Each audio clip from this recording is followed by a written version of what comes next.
When we were younger, sex was probably quite simple, wasn't it? Slightest touch could ignite those flames of passion very quickly.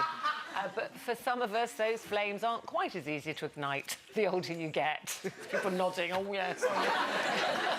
Now, sexologist, you say it like that, sexologist Joan Price, she's in her 70s herself, says it's never too late to pep up your love life. Do you agree, Linda? Well, I have to say I've worn the same sort of nightdress, granny night dresses, all through my married life for 27 years. They're normally like a really sensible one, but light and cotton because of the hot flashes now. I can't wear anything nylon. You don't combine them with the veil, then? No, I don't put the veil on. I've never worn sexy underwear in my life, and I can't imagine, like, Mark putting a pair of silk boxers on, or the pair... I mean, we get a fit of the giggles, the pair of us. I mean, the only thing that we ever do, really, is we go away for the weekend and we shut the curtains. That's our little... to say. What are you looking at me like that for? The only time I've seen someone shut the curtains before they had sex was a sex worker in Amsterdam. And then someone's willing to give them, you know, 10 bob or 10 quid or whatever it is, and they go inside and they shut the curtains. So does it give you a tenner? No, he don't give me no money for it. He gives me a good time, though.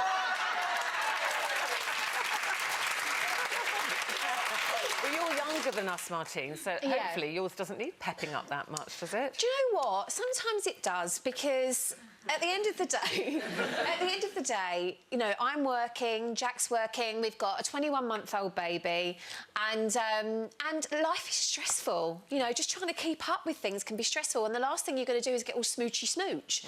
So what we try and do is have this thing. Once, a lady said to us once that if you can just have a minute where you just look into each other's eyes and reconnect...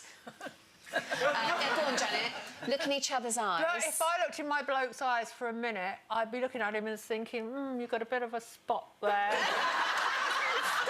How do you stop? Like, women are very tidy creatures, and we look at ourselves in the mirror and we think, oh, my God, a hair sprouted. Or, so you're looking at him.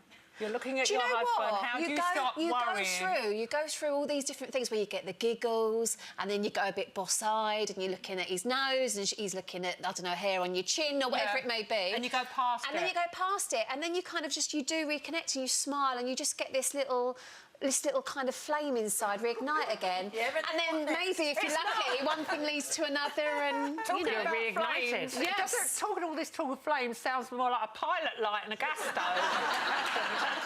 But you always say the older people assume that they're not even having sex, and you say they are. I think surveys show now that people of my generation are bonking more than all of us. Well, we just go away for a dirty weekend, probably. Say what you really do.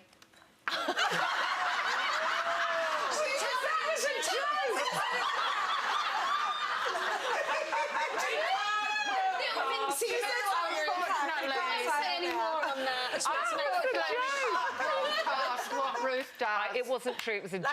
I told them that. Anyway. But it's in the Kama Sutra, page 89. Suffice to say, he's a happy man, my husband. Anyway. Now, I know there are loads of hilarious cat videos out there, but I promise these are even funnier. Take a look if you don't believe me.